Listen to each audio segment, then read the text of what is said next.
guys, samahan niyo ako magluto ng lunch natin for today. Ito, nag-fry na tayo ng fish. Then, sa malinis na kawali, naglagay tayo ng mantika. Mag-a-add din tayo ng luya. Ayan, halu-haluin lang. Tapos, lagyan din natin ng bawang. Ayan, napakabango naman talaga. Sibuyas. Ay, nakakagutom habang niluluto to. Mag-add din tayo ng kamatis, halu-haluin ng bonggang-bongga. After nyan, maglagay na tayo ng gata. So, nagigets nyo na ba kung anong ulam natin for today? Tapos, nag-add din tayo ng paminta para lalong sumarap.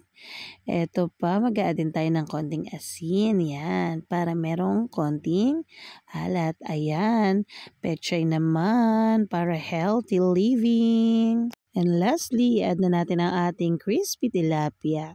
At eto na, luto na ang ating ginataang tilapia.